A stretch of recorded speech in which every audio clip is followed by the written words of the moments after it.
Every child is assigned an occupation that fits their aptitude as the scene moves to a town close to the Grilla border, where the 12-year-old children get job evaluations from the priest.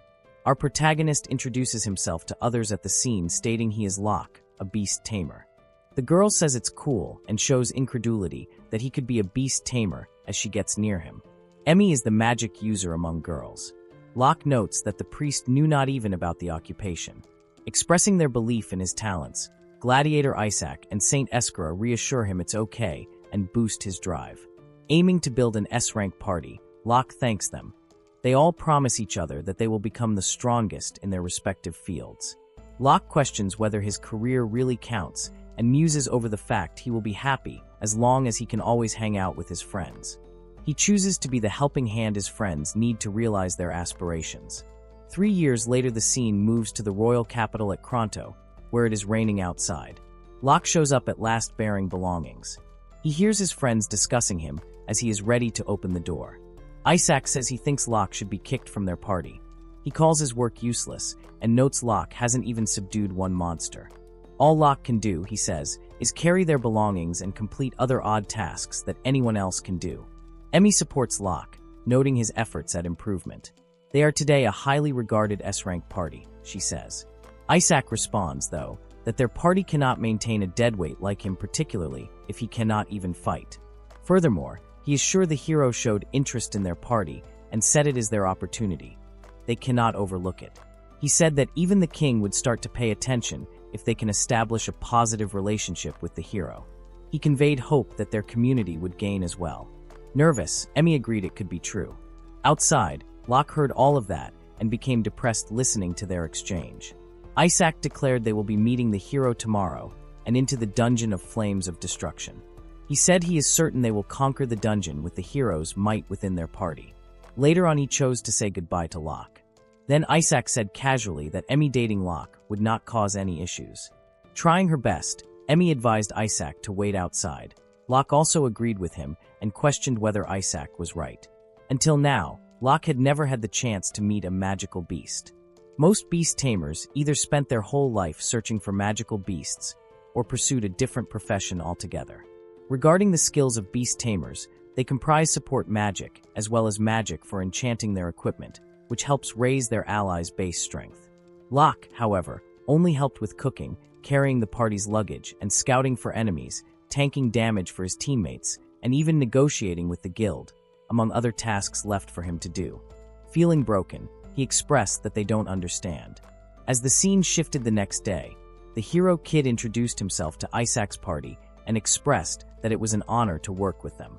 Locke said to Isaac that he didn't believe a hero joined their party. Isaac looked at him and then ignored him. Kid started to talk to the ladies, saying that he's blessed to work with such beautiful ladies. Locke observed, noting that Kid is polite, but wondered if he's complimenting too much. As Kid came to meet Locke, he just looked at him and told him to carry his things gently. He mentioned that there are items that Locke would never be able to buy even if he worked his entire life. Locke was startled and took back what he had just said about Kid. Emmy clarified to Kid that Locke wasn't their servant. Kid heard that and mentioned that he thought so, considering Locke was carrying all of their stuff. They then set out, but before they left, Isaac asked Kid why he didn't tell them about his equipment. Kid took out his dragon-slaying blade and explained that it was bestowed upon him by the king. He claimed that with this blade, one could even defeat a dragon. They were amazed to see it, but Locke noticed something and asked if there was a small crack in the hilt of the sword. Kid got angry, placed the sword on his neck, and insisted that there's no way it's true. He stated that Locke must not be a servant and told him not to spout nonsense.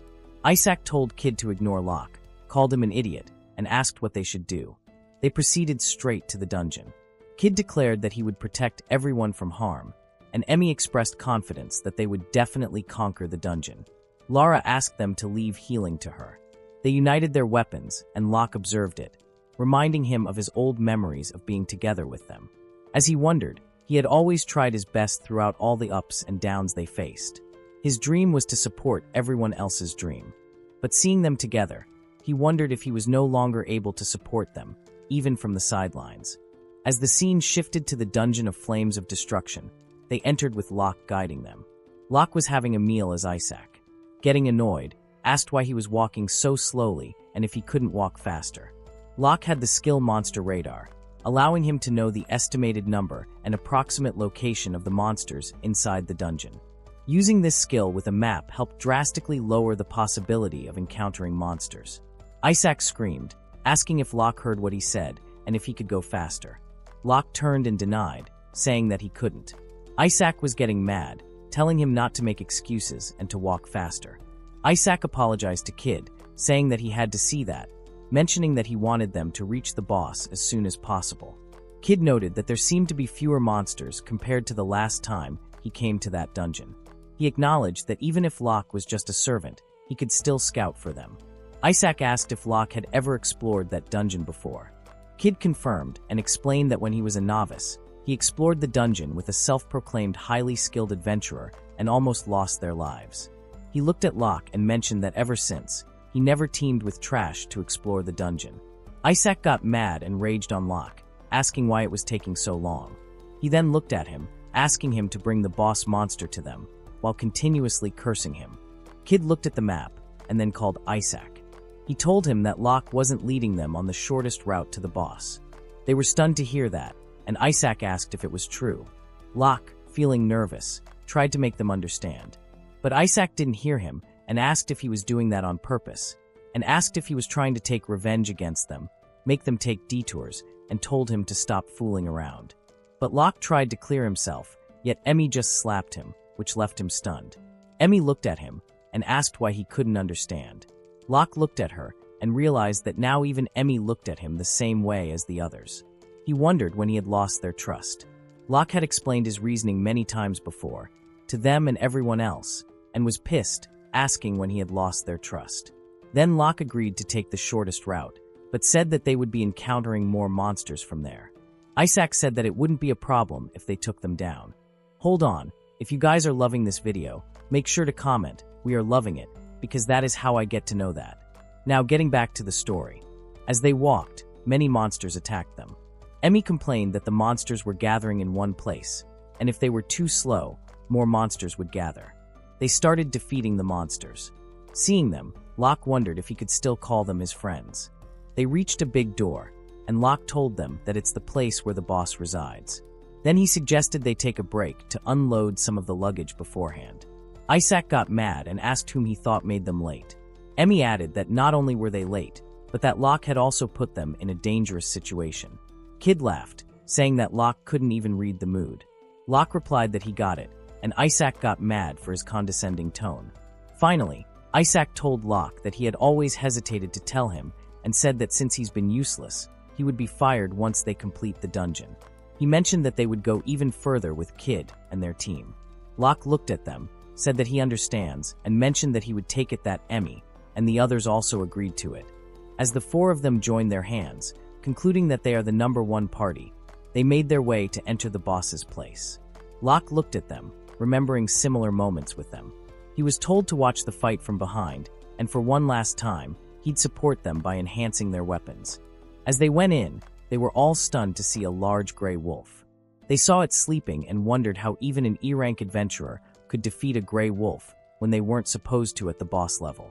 However, the wolf looked more like silver. Locke realized that it's a Fenrir and was surprised to encounter a legendary monster in such a dungeon.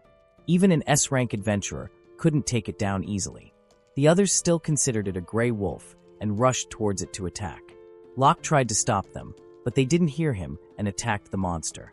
As Kid struck the monster, the blade from his sword flew back, and he was stunned to see his sword broken. The Fenrir looked at them, and just then Kara fell down. Locke realized that Kara was inflicted with the fear status ailment. Kid screamed a warning to Isaac, telling him to step back, as he said that no matter how strong of a hero he is, he can't fight without a sword. Isaac got mad, saying that the fight hadn't started yet. Kid mentioned that if it had started asleep, they would not have received any damage. But now that it's awake, it's better to run away. Isaac heard him and ordered everyone to retreat, seeing Locke running ahead of them. He commented that Locke is good at running, though Locke was clueless as he just happened to be in the front. Then, Kid told him not to worry and got in front of Locke. He stabbed his broken sword into his own chest, saying that there's another way for them to use an idiot like him. Locke fell down, injured, as Kid took the spare sword and the king's sword along with the rest of the luggage. Kid then called Isaac and asked if, with that act, he had become the official part of their party. As he smiled and confirmed that, Locke was stunned to hear that. They started retreating, leaving Locke behind. Locke couldn't believe that it's really happening. Emmy also left him, apologizing to him. Locke looked at them and realized that it had come to this, that he was hated to the extent he wondered that he didn't mind dying like that. He remembered his memories with his friends and the promise they had made together. As Fenrir was getting close to Locke, he wondered what was wrong with him. As Fenrir opened his mouth, Locke was in tears, wondering that even though he had been forced into that kind of situation, he just can't bear a grudge against them. As the Fenrir gets close and remarks on how cruel humans are, letting one of their own perish to save them, he adds that Locke's death will be swift and painless. Locke is stunned, turns around, and stops the Fenrir, asking if he can speak human language. Even the Fenrir is surprised and asks if Locke can understand what he's saying. Locke replies that it seems to be the case, and wonders if it could be one of the skills that he possesses as a beast tamer. The Fenrir then asks if Locke still wishes to fight, mentioning that he's free right now and fighting might help pass the time. Locke gets scared and says that he would really appreciate it if the Fenrir could just let him go. But Fenrir is in the mood for a game and asks him to play, stating that it's boring for him to stay on the floor where he can't even get out. Nervous, Locke starts to find something and takes out Isaac's breastplate, throwing it away. The Fenrir catches it and gives it to Locke, asking what he's doing. Locke throws it away again, and Fenrir chases after it and grabs it. The Fenrir is mad, saying that he doesn't get what's going on. Locke smiles and says that it's a good thing he learned how to take care of a dog when he was a kid. He then mentions that the Fenrir had said he couldn't get out, and the Fenrir tells him there's a strong barrier that even he can't break. Locke asks if he could get out of the dungeon. Would Fenrir go on an adventure with him? The Fenrir laughs and says that he's not against that idea. Locke wonders if Fenrir wants to become his friend. Just then, Locke remembers that he heard something and recalls reading about the beast tamer's occupation, where it was stated that after an event, there would be a change in the listener. He wonders if it's the requirement needed for that change. Just then, he hears a voice in his head saying that the Fenrir has become his friend, and since he has met all the conditions, he'll be given access to the mini monster garden. Surprised to hear a voice in his head, Locke wonders what sort of effect that would have, and says that he just has to see for himself what's going to happen next. Suddenly, the Fenrir starts to feel like he's brimming with power. Locke introduces himself to Fenrir, and they both greet each other. The Fenrir says that calling him a Fenrir doesn't feel right, so he asks Locke to give him a good name. Locke thinks about it, and then comes up with the name Lucky. He asks how it sounds, and Fenrir gets mad hearing that name. Suddenly, he realizes that it's a good name, finds it cool, and says that he's really happy with it. Then, suddenly, a treasure chest appears. Locke sees it and realizes that making Fenrir his friend is equivalent to defeating a boss.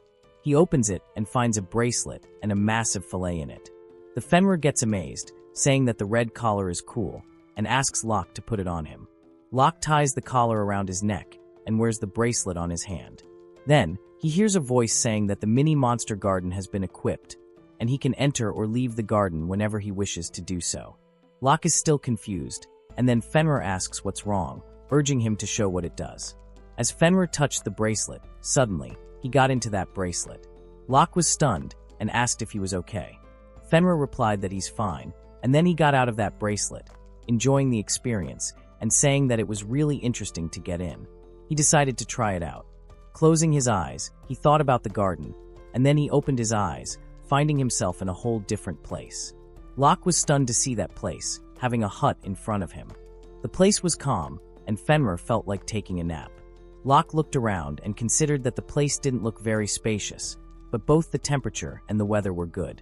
If they ever needed to store their things, they could use that hut as a storehouse. Locke wondered that while there are magic items that give access to another dimension, he had never seen one that allows one's familiar to enter. Then, Lucky inquired about their next move. Locke pondered, recalling what all the other S-rank adventurers had done so far. He expressed the hope that they could recruit more monsters like Lucky. Excited, Lucky agreed, stating that he was confident there would be many others like him eager to escape their dungeons. However, Locke pointed out that to make this plan a reality, they first needed to navigate through this floor. Without hesitation, Lucky took Locke on his back, told him to hold on tight, and then he started running towards the exit. Locke thanked him, and it was surprising to him that the distance they traveled on foot was covered in such a short time. At that rate, they would arrive at the carrier soon, and the staircase would lead them out from there. Then, Locke told Lucky to turn around towards the right opening. Lucky asked why they should turn right, and Locke explained that the opening straight ahead was the shortest route to their destination. However, Locke mentioned that there is a swarm of monsters waiting for them ahead, and he wants to avoid them. Lucky appreciated this, and said it's good to have a guy like Locke around. As they were about to take the right turn, suddenly, Locke asked him to wait. He stopped, got down, and saw the dead corpses of the monsters. Lucky asked about it, and Locke explained that the materials from the monsters can be sold for a lot of money, and some of them can be used to make delicious food. Lucky got excited hearing about delicious food. Then, Locke took a corpse and said the word store, and it vanished from his hand. Amazed, Lucky asked when he learned how to store things like that. Locke replied that when he was riding on his back, he just had a feeling that this method of item storage was possible. They reached the barrier, and Locke identified the need to deal with the real issue. Lucky tried to pass the barrier, but he wasn't able to. He expressed that he guessed this is as far as he can go and thanked Locke for the adventure. Locke encouraged him not to give up just yet, and for now, requested him to get inside the mini monster garden. Lucky was glad, realizing they were going to pass like that. Locke was nervous, as he wasn't sure if they would be able to pass through safely. He tried to pass, and then they were able to pass with no problem. Locke called out to Lucky, who was glad that Locke really did it. They made it out of the dungeon, seeing the outside world. Lucky was very excited, and said that he's truly grateful. He claimed that he would never have imagined that there would be a way he can get out of the dungeon, and said that he looks forward to their journey. Locke agreed, saying that he hopes the same. They showed signs of being friends, and Locke wondered if it's the first time he made Fenrir his friend, taking it as a new beginning for him. Then, the scene shifted to the royal capital of Kronto, where everyone was stunned to see Fenrir with Locke, as it was expected by Locke. The guards came there to defend the Adventurers Guild. As a huge gray wolf appeared, Locke tried to stop them, saying that it's his familiar, but they weren't listening at all. Then, a lady came out who was the guild's receptionist, Rika, and asked what all that was about. Rika recognized Locke and welcomed him. Seeing him, Rika asked if he was supposed to explore the Dungeon of Flames of Destruction with his party. She was surprised to see the huge wolf, and Locke explained that it was not a dog, but his familiar Fenrir. Upon hearing that, Rika asked if he meant the one from that legend. She congratulated him and expressed happiness that he could work as a beast tamer. The guards were stunned to hear that it was a Fenrir.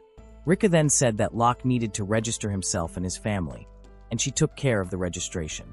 Once completed, Locke thanked Rika. She then asked what happened to the rest of his team. Locke asked if they hadn't returned yet, and she denied it. Locke thought and said that he was stabbed and then abandoned by Kid while they were in the dungeon, and he was sure that they'd be back in town by now.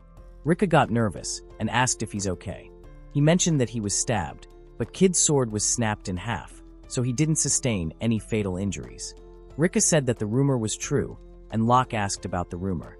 Rika explained that the rumor was that Kid used his friends as a decoy to escape the dungeon, and it had started to circulate. Then, Rika asked why Locke was targeted. He replied that maybe he was the least useful member in the party. Rika was surprised to hear that, and said that she's sure that Locke was the most essential member of the party. Locke was confused and mentioned that the work he did for the party could have been done by another person. Rika told him that it was because Locke was present that the party could become an S-rank party, and asked how it came to such a great misunderstanding. Rika explained that because it had come to this, the Grilla party would be demoted to below B rank. Locke couldn't believe that they could be demoted from S rank. He emphasized that their individual fighting ability couldn't be underestimated. Rika agreed, but pointed out that betraying one party member is a violation of the guild's rule and cannot be ignored. She added that the fact they hadn't returned from an S-rank dungeon could be an indication of their lack of ability. Locke realized that it's true, they have not come back, and Anu and others were still with Kid in the dungeon. Locke started running as Rika called him, and said that if he goes back and helps them, then he would be treated unfairly again. Locke realized that might be the case, but then he remembered them and smiled, saying that he just wants to simply return their luggage back to them. Rika looked at him and mentioned that she understands. Then, Locke rushed towards the dungeon. Seeing him, Fenrir asked if he was departing. Locke inquired if he'll be coming with him. Lucky replied that he'll just say that they have betrayed him once, and they will surely do it again in the future. Locke acknowledged that and stated it'll be the last time he'll be helping them. Lucky affirmed that since he had made his mind, he won't go against his decision. He got onto Lucky's back, and they rushed towards the dungeon. In the dungeon, where Kid was, he called them morons and complained that they surely didn't have a map. He wondered why they didn't remember the route. Isaac got mad and told him to shut up, while Kara said that they always had Locke to guide them around the dungeon. Kid continued to complain, asking if they were really an S-rank party because their movements started to get dull. He was pissed and wondered why they kept encountering those endless hordes of monsters despite taking a supposedly shorter route. Kid was sure the monsters would get weaker as they went to the lower levels, but he felt like the monsters were getting stronger and wondered what they should do now. They entered a place where Isaac suggested taking a break. As they settled down, Isaac mentioned that they just arrived on the 4th floor shortly, and they could manage until they reached the lower levels where the monsters would surely get weaker. Then he asked Kid if his spare sword was in good condition. Kid, being angry, told him to shut up and said that he should be more worried about his sword since he's been using it all the time. But the moment Isaac saw his sword, he was stunned and asked how that sword was still in good condition. Isaac said that he may have bought his sword from the market on the street, but there's no rust and not even a nick on the blade. Kid was shocked to hear that and asked Emmy and Kara to show their staves. As he looked at them, he couldn't believe and asked how he could team up with a bunch of moronic fools. As Isaac gets mad hearing that, Kid said that they really didn't have any idea. All this time, they greatly benefited from that servant's divine protection, and it's no wonder that they could become an S-rank party in less than 3 years. Isaac was surprised to hear that and asked what he meant by basket and got mad, saying that he needed to hear that they rose in rank and achieved S-rank through their own efforts. Kid clarified that it's not basket, it's divine protection. He explained that one can receive divine protection when the spellcaster is present, and their swords and staves will not be damaged easily, since it is a magical skill that can raise a weapon's durability. It is a useful skill that can raise an ally's base ability. He told them that they only relied on his divine protection all this time and never once felt any gratitude towards him.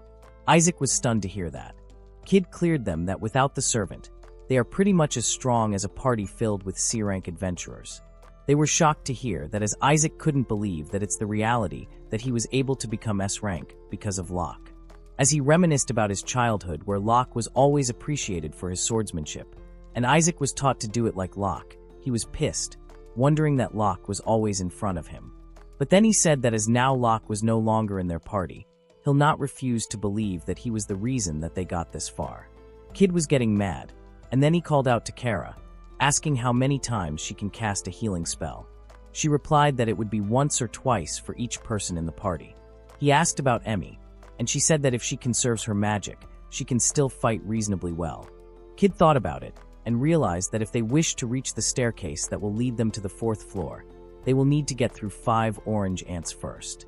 But those monsters will surely call their allies to help them fight, and considering the fact that they are quite fatigued, fighting them head-on is a bad idea. Then he directed Kara to heal each of them once and assigned Isaac as the vanguard with Emmy right behind him. He positioned himself next to Kara, taking on the role of the rear guard, and asked if they were fine with that. They agreed to his strategy. Kara healed them, and then Kid told them not to look back as they will be going by cutting their way through. Just then, Kid attacked Kara from behind and then said that there isn't any need for healing magic.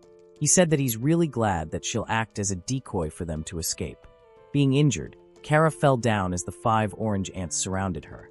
She was scared to see them and screamed not to abandon her as just then, the monster ants attacked her. Chapter 4. As Isaac was mad, he asked why Kid cut down Kara.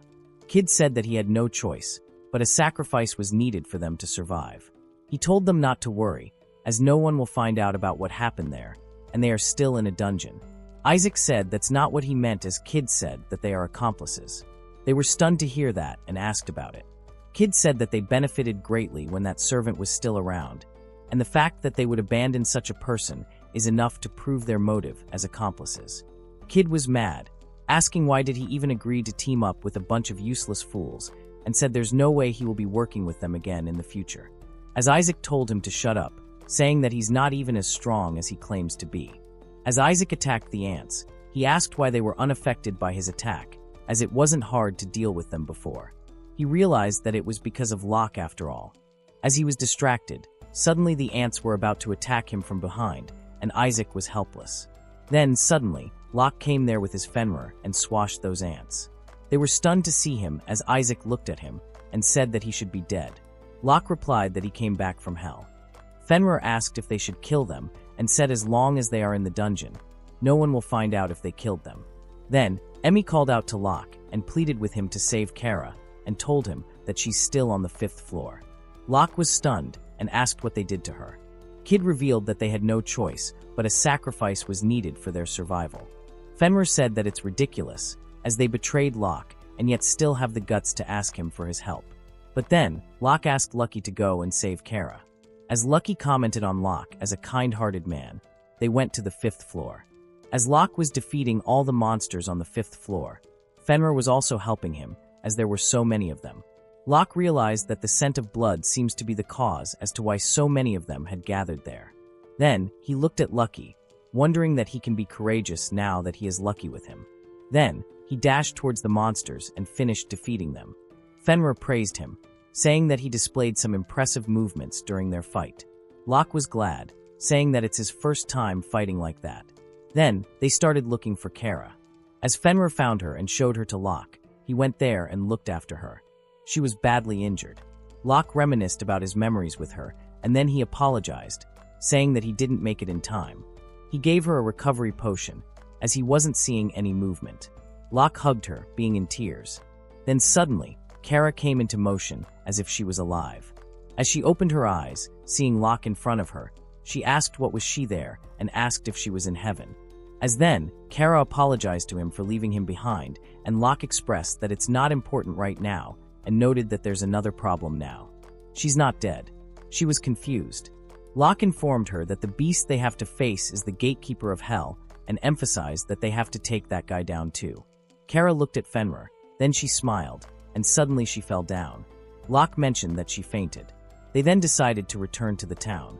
As then, Locke noticed an opening and said that it's the entrance to the nest of the orange ants. Fenrir was glad to hear that as he expected delicious eggs there.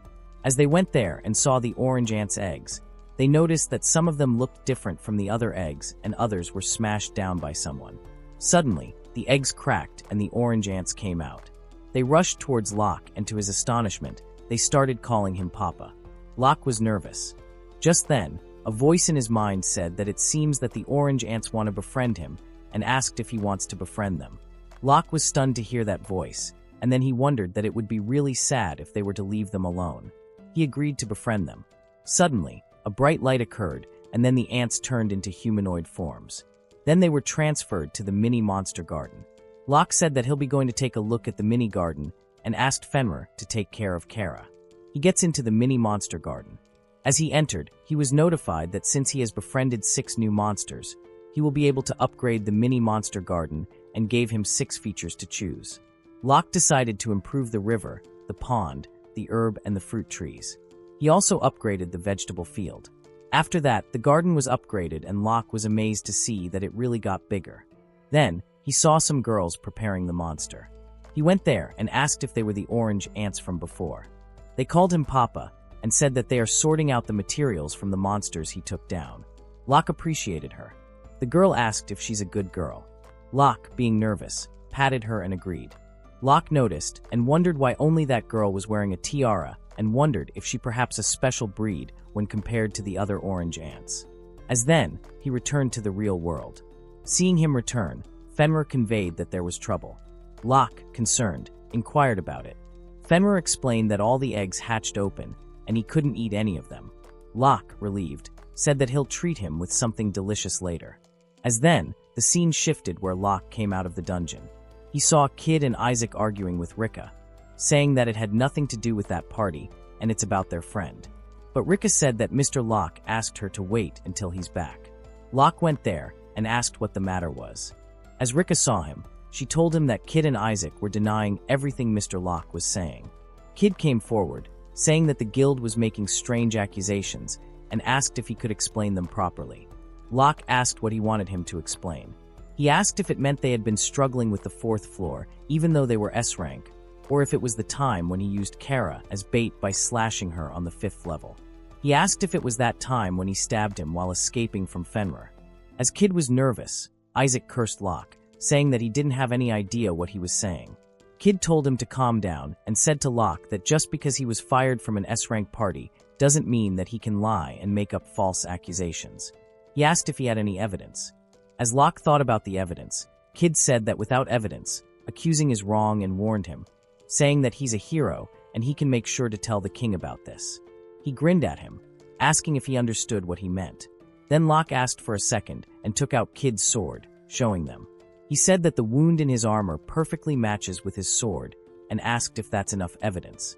Kid claimed that he probably had claimed himself and asked for Isaac's confirmation. But Isaac was quiet as Kid was pissed. Then Locke asked Emmy how she's going to explain Kara. She kneeled in front of him and apologized to her, saying that it's all because of her that she didn't reach out her hand to her. Locke said Kara died because she didn't have the power to fight back, and that had nothing to do with them.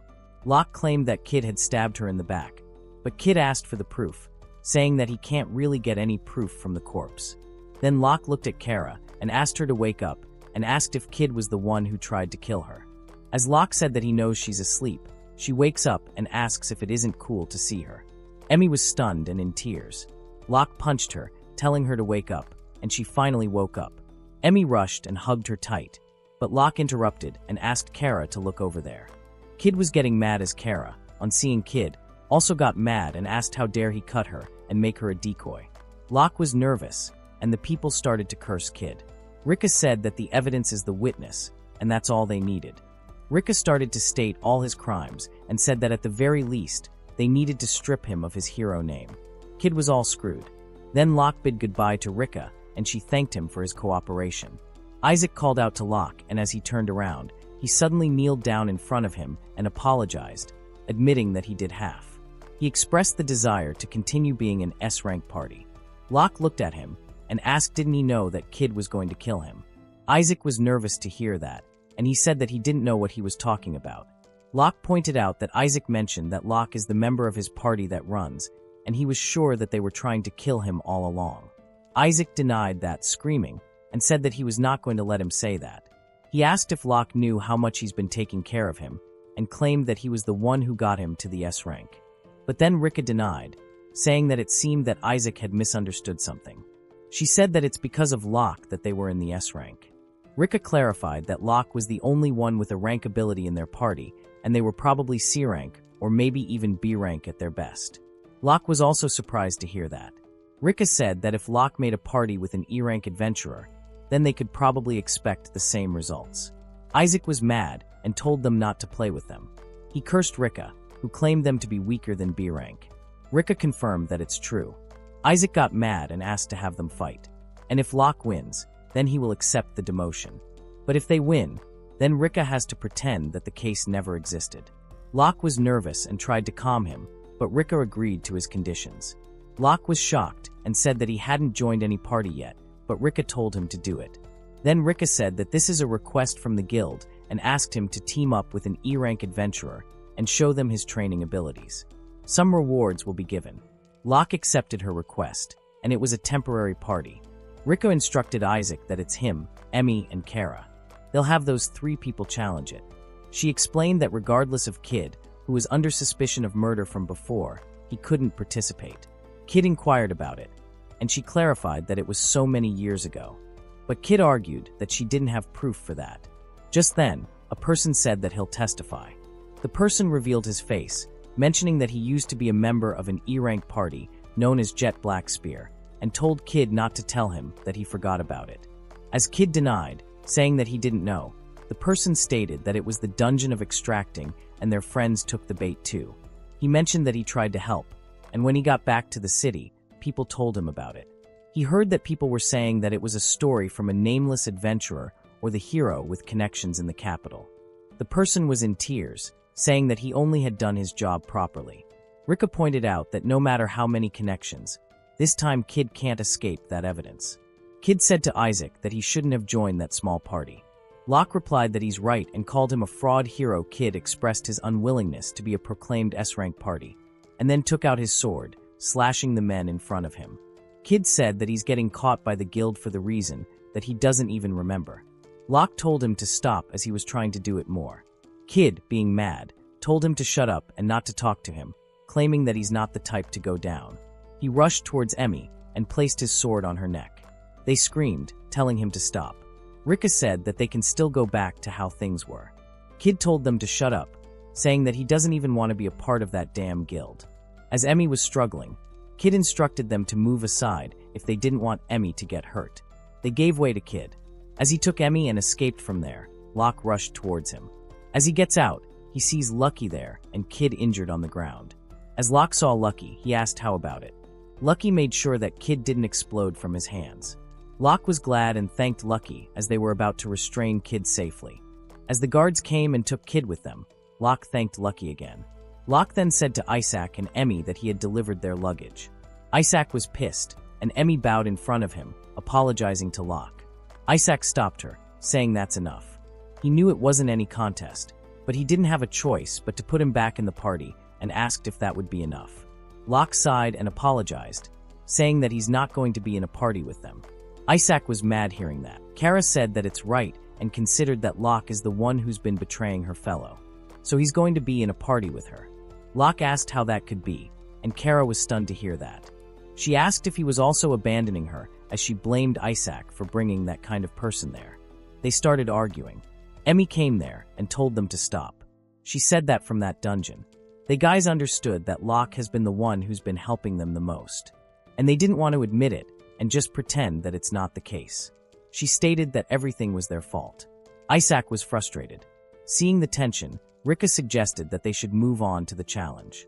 Locke agreed to her. Rika told them the details of the contest and mentioned that it would range from C to B level of difficulty.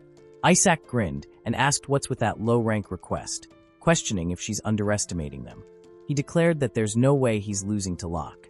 Locke looked at the request and saw they had to bring the rainbow dragonfly's oregano eggs, the flying dragon's scales and fangs, and fresh green emerald within a week.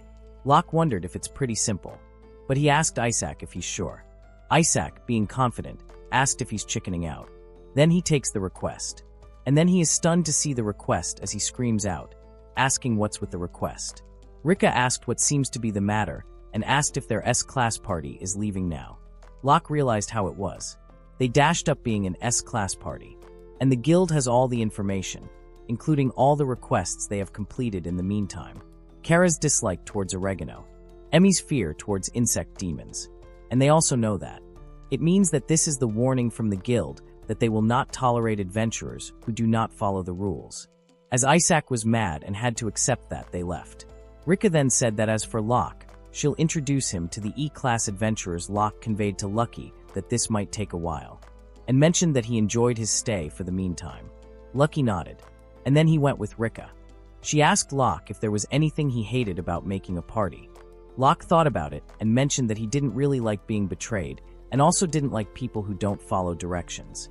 She confirmed, stating that she's the deputy director's assistant, so she has the authority, and mentioned that she's not their typically cute receptionist. Locke reminisced about Rika being the receptionist for the past 3 years, and her appearance still hasn't changed. He considered that she's still cute, but has power in the guild in fairness, and realized that she's quite old. Rika, seeing Locke, asked what happened. Locke got nervous and said that it's nothing, lying that he was just wondering what kind of a person E-class adventurers are. Rika mentioned that she's in a bit of an unusual situation, but didn't think that she'll betray them. Then it rebelled against them. Locke asked about it, and Rika confirmed, stating that she's a little skeptical about it. Anyway, she'll be meeting him at the training grounds and mentioned that she wants him to give her a good beating. They reached the training ground, and Locke saw an elf girl in front of him. Rika introduced her to Locke, saying that she's Shannon. Locke looked at her and noticed a slave collar. Rika mentioned that she was taken in by the guild for a reason, as she's a slave and an adventurer. Locke was confused and asked what she meant. Rika mentioned that she understood and said that all 5 of Shannon's previous masters have died from suspicious deaths and accidents. It's all by chance, as 2 cases were natural and 1 case was poisoning. and a fall off a cliff attacked by a demon all happened one by one. She said that her last master had a thing for the guild and had no guild affiliation. Locke heard that and wondered if he was sure that it was not just bad luck that it's happening in succession. But then Shannon declared that she's a Grim Reaper and asked if he didn't want to die, then refused that request. Locke was nervous and mentioned that even if she told him that this is the only thing. Just then, Shannon placed her sword at his neck, saying that weak people can't even avoid that degree, and told him not to get involved with her. Locke asked what if they did otherwise, as Shannon was getting mad, and asked what isn't understood, and asked if he wanted to die that bad. As she was in tears, Shannon said that she had reached the point of becoming a slave because she had given up on his life and didn't have a choice, and told Locke that he did not have to be a part of that. She cried, saying that she's sick of seeing someone die again. Locke said if he's just stronger than her, then her bad. Asked if that will be a problem, as he took a wooden sword, and said that someone as kind as she is, he can't just leave her alone. Shannon, being mad, told him to shut up and asked if he didn't have the intention of stopping. As Locke confirmed, and then she dashed towards him, saying that she'll just make him understand. As she attacked Locke, as he barely dodged that, and defended her next attack, as Locke observed her skills and realized that she's quick, and it seems that she must have swung that sword 10 of thousands of times. But just then Locke swings his sword, and makes her sword lose from her hand, as Shannon was stunned RTIC. That Locke said that standing muscles that are too clean to predictable, and said that they are done here, but then Shannon kicked him, saying that she haven't lost yet. As Locke defended that, as Shannon kept on fighting him, as Locke realized that she got a solid foundation in martial arts, but her technique is clearly not up to the task. As then Locke grabbed her hand and smacked her in the ground, saying that it'll hurt Jerv a little, as she fell down and cried in pain as Locke finished the fight. As then Shannon stood up, saying if she acknowledged her defeat, then he will also end up dying. Locke screams, telling her not to kill him without asking, and said that he won't ask that easily. Shannon was broken, expressing that they said that and still ended up dying. That's why she stood up, stating that she absolutely can't lose. Locke mentioned that he'll just show her the reason why he won't die. Then he called out Fenrir, and as Fenrir emerged there was a bright light. Shannon was stunned to see it, and said that it's impossible. Having a Fenrir is a familiar. Shocked, she asked just who he was. Chapter 7. As the scene shifted to Shannon's past, she was called and asked to wait. Turning around, she saw her brother, who was 5 years younger than her. They resided in the home of the elves, and she thought that they would live in peace for the rest of their lives. But suddenly one night her brother Seth went missing in the forest of affection. Her father and others went to search for Seth, and her parents told her to stay there and take care of the house. However, she thought that her precious brother was still in danger and went out to search for him. As she kept on going in the forest, she suddenly saw a mage's house. The forest was where they used to play. A place where human mages and elves swore friendship, and it was called the Forest of Affection. In that very forest, there was a human mage's residence, and except for a few, it was an off-limits zone. Shannon was amazed to see that it had been hundreds of years, and it hadn't been damaged at all. She went inside and looked around. There was no one living there, but there was no speck of dust to be seen. Then she noticed a door opened. She went there calling Seth. As she went in, she saw Seth lying on a table. She rushed towards him, checked him, and realized that his pulse and breathing were going fast. She needed to bring him home quickly. Just then she was stunned and looked aside as she saw a large black eye. It disappeared, and she suddenly took Seth on her back. She tried to open the gate, but it was not opening. The eye appeared again and asked about the one who will be saved. She screamed, asking to save Seth. A black ray hit Shannon, and just after that she didn't remember what happened. When she regained consciousness, she was lying on the bed, and Seth was smiling in the house, as if yesterday was a lie. She wondered if it was just a dream. But after that day, strange things started to happen. The creatures around her started to die, and the creatures that died afterward gradually got bigger and bigger. Her last family's horse died, and when she talked to her parents, they didn't take her seriously. So she left her village quietly alone without telling them. As she had only known the world in her village, the world out there seemed too cruel. The next thing she knew, she had been reduced to a slave. But then her first master taught her that it's better to study and learn things about the world. He was very kind and gentle, teaching her about the world. However, after 6 months, her master passed away. The lady of her new master knew about her, and then the second master died of an illness after 3 months.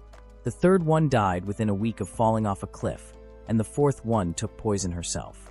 The fifth one was attacked by a monster and died. Anyone who came in contact with her would die. Somewhere along the line, she became known and feared as the Grim Reaper, as she didn't want anyone else to die. She was at her wit's end when she was taken in by an organization called the Guild. She hoped to go to prison to avoid involvement with anyone. However, the Guild thought differently, and Rika asked if she would join their party as an E-rank adventurer. Shannon preferred anonymity, so she told them what happened, expecting them to say no. She mentioned that sometimes it was sheer brute force. She went for a while, but one day a man appeared who introduced himself as Locke. She tried to reject him that time as well, but instead of going away, he took her seriously. She mentioned that she heard he got banished from his S-rank party, but he was stronger than anyone and very kind. When he showed her the reason he won't die and called out Fenrir, displaying his tremendous ability, Shannon couldn't believe that he made the legendary Fenrir his familiar. The curse she used to hear all the time. The thought that if she died, everything would be solved was something she had always thought.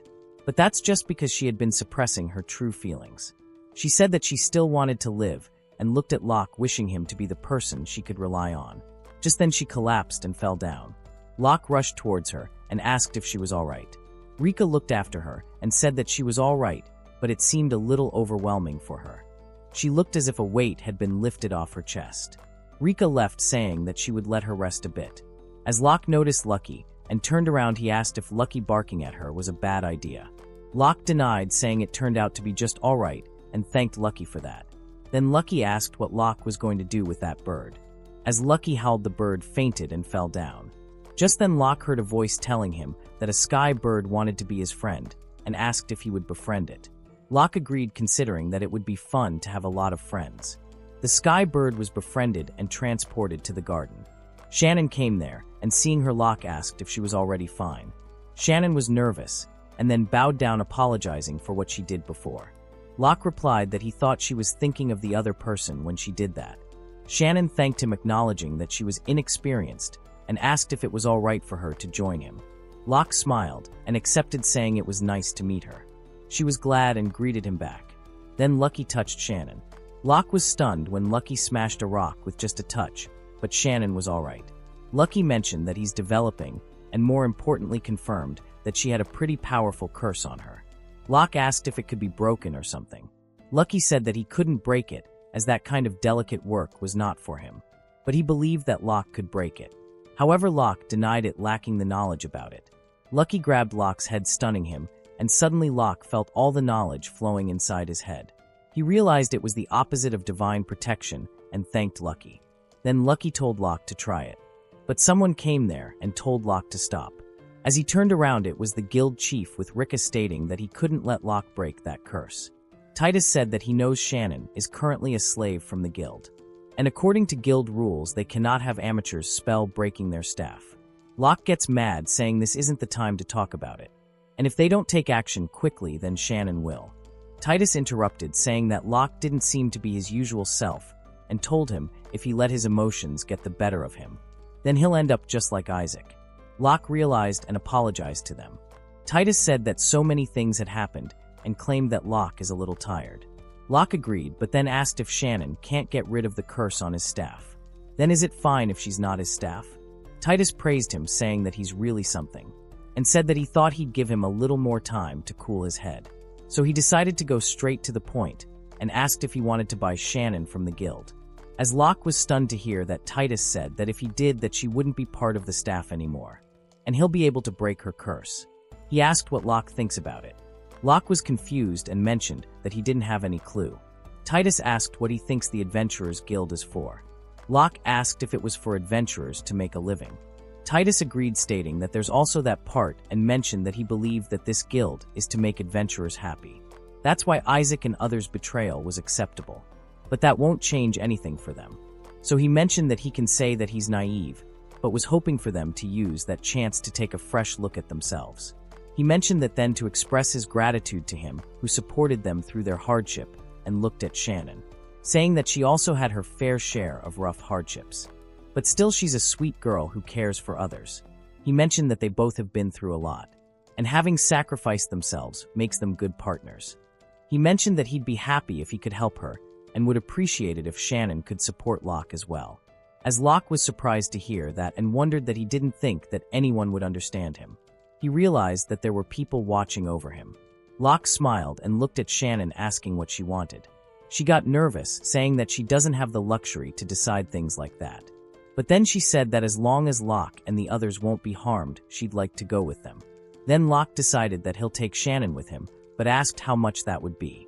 Rika told him not to mind that, and said coincidentally it would be the same amount as the reward for this request. Locke said that firstly they have to break the curse now. Locke was ready for that, and started to chant the spell. Suddenly that same big dark eye appeared and Locke was stunned to see the curse trying to affect him. He fought hard against the curse, chanting the spell loudly. Finally the curse disappeared, and Lucky was glad, saying that he did it. Locke thanked him and Titus said that it was awesome, informing him that it was the curse of the founder making and having the break spell. Locke was confused and asked if he knew anything about the curse. Titus said that even he himself is not very knowledgeable about it, but has had a few people report similar situations. He told Locke that there was a rumor that the world back then was ruled by Magin summoning magic. Locke was confused to hear that a Magin was using summoning magic. And then Shannon thanked Locke, saying that she's looking forward to working with him. Locke was glad as it all turned out to be alright. Then Rika said that the only thing left is to not let Isaac. And the others beat him and told him to make sure to get all those materials. Locke gets ready and gets into his mini monster garden. Shannon was amazed to see those places and asked about it. Locke said that it's a mini garden and they are all inside the bracelet. Shannon looked around and mentioned that she never knew that there's such a wonderful world inside a bracelet. Locke looked at her, seeing her blush. Shannon noticed and asked about it. Locke got nervous and mentioned that it's nothing. Then Shannon saw a sky bird and Locke confirmed that it was the one he befriended earlier. Shannon asked if he knew that the sky birds are rare due to how they fly off the sky, and they are very rarely seen. She said that it's just like Fenrir and commented that Locke is really a non-normal person. Locke was getting tired and mentioned that he wanted to eat. Locke was also hungry and decided to make food. Locke remembered that he told the orange ants for the animal meal and asked where they were. Locke said that they built a dungeon in the basement. Locke was stunned to hear that. They went there and saw a big hole at the back. Locke was stunned and asked when they did that. Just then, the girl came out and welcomed him, calling him Papa. Shannon looked at him, asking about the humanoid form of the orange ants, and moreover, Papa. Locke said that Locke was into that kind of thing. Locke got mad and told him to shut up as he explained that it was just a coincidence as there were eggs hatched. Shannon made a face, saying that it's alright, she's good at keeping secrets. Locke was getting mad at Locke for making that up. As they both were talking, saying that it's a huge misunderstanding, Shannon got mad and said that the two of them are having him and it's unfair. She asked what Locke was saying. Locke asked if she understood what he's saying. And she denied but asked if she could hear what the orange ants could say.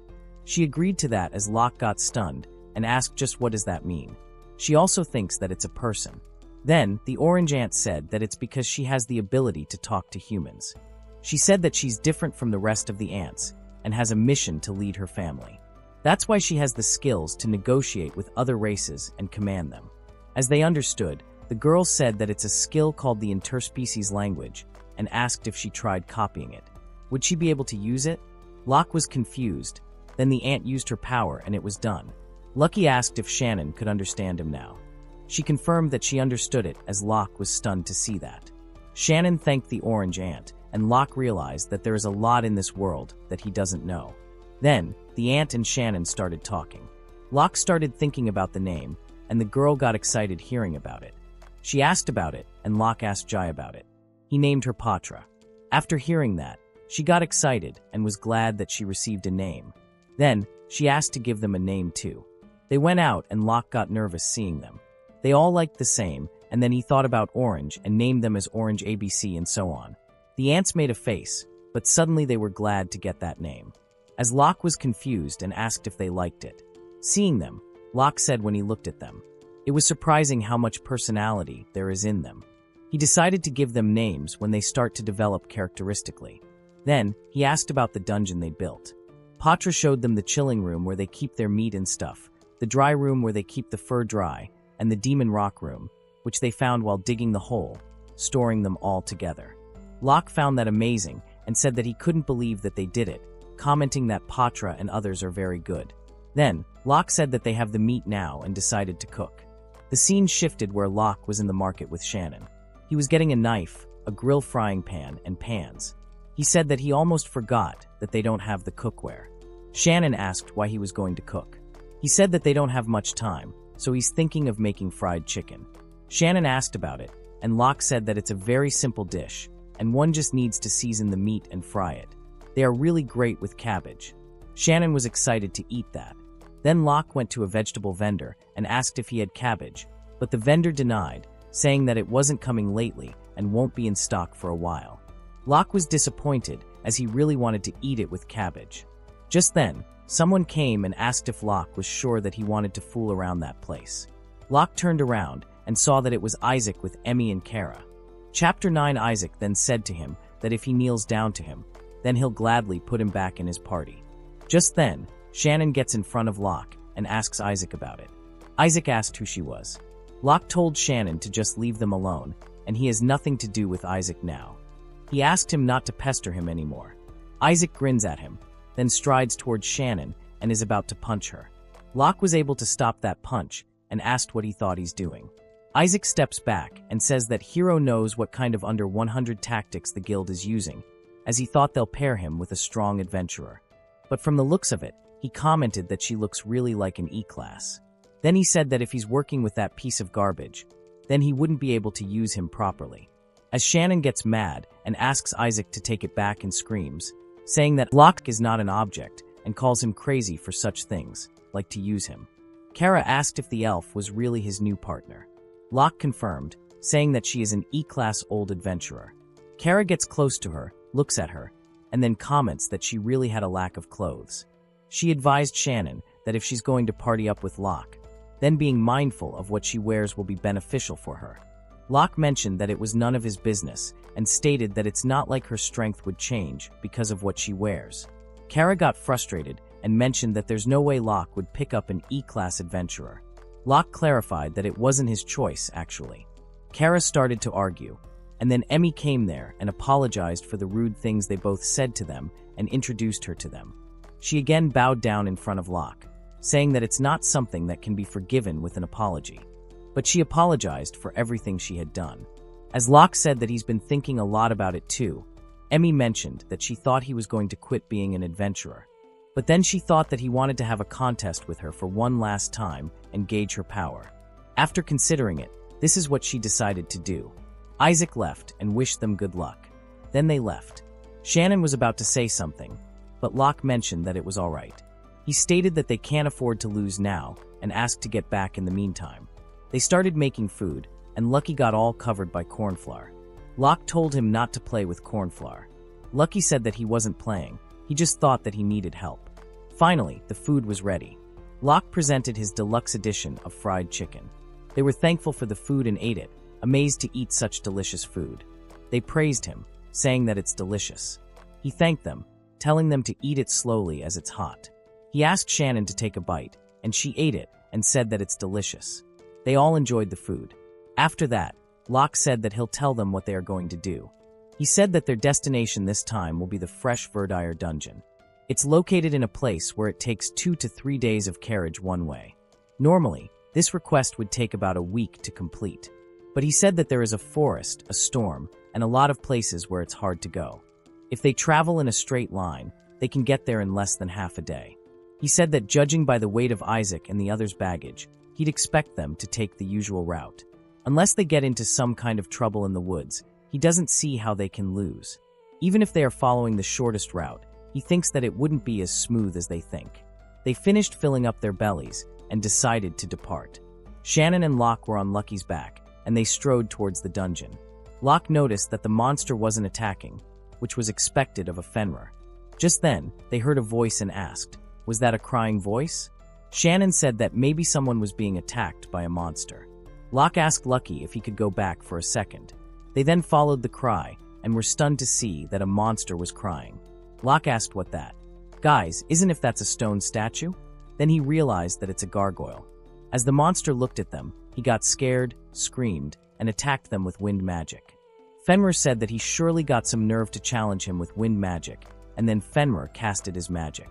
Locke was amazed to see such power in Lucky, as he wasn't stopping, and kept on collecting the magic power. Locke got nervous, saying that it's too much. There's also a royal capital in front of that direction, and if he casts a spell that is powerful, the city's not going to let them get away with it. Lucky understood and apologized to him, but said that he can't stop that anymore. Just then, Locke got in front of that attack and cast a shield spell. Fenrir released his magic. Locke was struggling as he strategized that if he can concentrate that in one point, then they can at least distribute that. It was working, but he was struggling very hard. He screamed and wished that his magic power withstands that. After all, he was able to defend that attack. Lucky was scared and peeked at Locke, who was pissed because of him. Then Shannon asked if he's alright. He confirmed and asked if she'd be okay, as they weren't hurt. Then Shannon told Locke about his hand bleeding. Locke looked at it, and then he took the healing potion, and his hand quickly got healed. Shannon was amazed to see that, and said that it's an amazing potion. Then Lucky apologized to Locke for messing it up, as he was scared. But then Locke just hugged him and thanked him, saying that he was just trying to help, and said that he really appreciated that. But said that the burst magic power is a disastrous type, and from now on, he told him to learn how to control that power. Locke was in tears and howled, saying that he'll do his best. Then he looked at that monster who was scared. Chapter 10. As Locke asked the gargoyle not to cry and questioned why he was crying in that kind of place, he replied that it's because he's sad.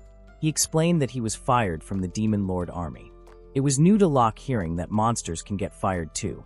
The gargoyle said that he was apparently made out of leftover materials, and his magic is also weak. So, he was placed in the castle and has been cleaning for 100 years. He mentioned that recently, the army leader had been changed, and they told him that they don't need monsters that can't do anything besides cleaning. He said that he was wandering through the woods as a kid and reached a village not far from there. But they suddenly attacked him, so he ran away. Locke said that a lot of people don't think of demons very well.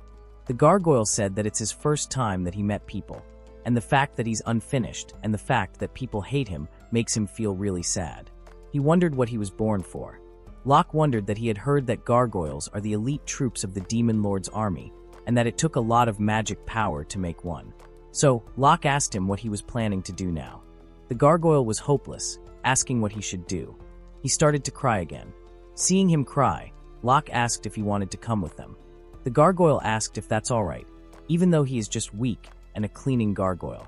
Locke said strength doesn't have anything to do with that, and besides, he has been cleaning for a while. Hundreds of years, considering it really amazing. The gargoyle was glad and thanked him, asking him to let him join them. Then, Locke heard the same voice in his head that a gargoyle seal wanted to befriend him and would like to accept it. Locke was confused and asked him if there was some kind of sealed power within him. The gargoyle said he heard that the previous demon lord was the one who created him, but he's not really knowledgeable about that. As Locke accepted to befriend him, he was notified that a gargoyle seal was turned into a sacred beast and became his friend. He transferred the sacred beast to the garden, and with the increase in the power of the holy beast, he could now expand the garden and choose from different options. He selected to expand the cabin, and finally, the expansion was complete. The gargoyle told Locke that there was a village a bit far away. Then he noticed some plants and saw that it was cabbage.